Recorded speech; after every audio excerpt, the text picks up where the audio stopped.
Move your guilty ass to Ferguson or shut your pie hole. Dave from Chicago. I'd written this article about the events in Ferguson, Missouri after the death of Michael Brown, and I think Dave's response to me is part of a larger problem in our society. When we encounter ideas that we don't like, we shut them down or dismiss them instead of engaging with them. The question is, what do we do about it? I'm John Inazu, and I'm the author of Confident Pluralism, Surviving and Thriving Through Deep Difference. The differences that we have don't just affect what we think, but how we think and how we see the world. This plays out all around our lives. Red states and blue states, Whole Foods and Chick-fil-A, Fox News and MSNBC. Our country faces two distinct challenges right now. The first is we're too quick to dismiss and insult other points of view.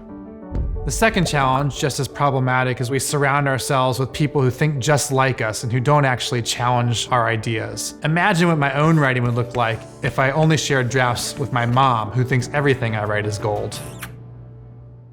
One of the new challenges we face today is with social media, and it's not that the news is more partisan or that we have more echo chambers. We've always had those. The challenge, I think, though, is that the volume of what we're hearing has just ratcheted up. When I was growing up, I would get the news maybe twice a day. I'd read the morning paper and I'd watch the evening news. Now I'm getting news updates every 3 minutes on my phone, and that's reinforcing what I think. That's making me angrier at the people I don't agree with, but I'm not challenging my ideas. So one of the things we need to do is put a pause on the instant updates and find the spaces where we can actually reflect.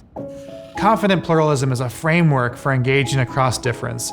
Confidence doesn't mean arrogance or certainty. It means being secure enough in your own beliefs that you aren't afraid to engage with others and have them challenged. Through confidence, we can better embrace pluralism. Pluralism doesn't mean relativism or pretending like our differences don't matter. It means recognizing the reality of our deep differences and working toward common ground.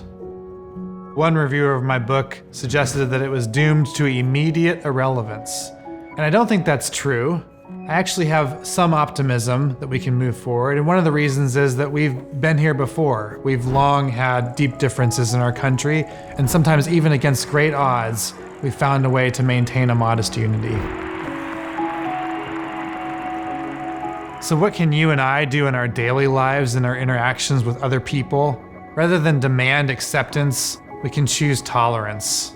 And instead of insisting on moral certainty, we can engage others in humility. And rather than resorting to outrage, we can cultivate patience.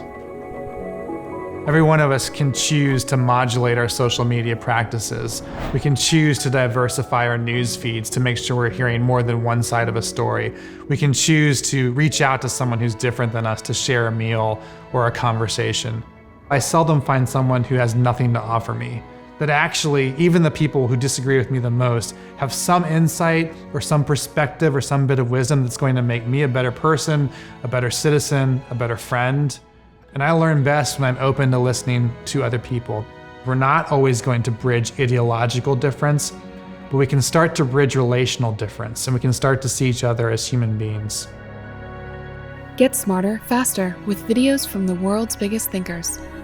To learn even more from the world's biggest thinkers, get Big Think Plus for your business.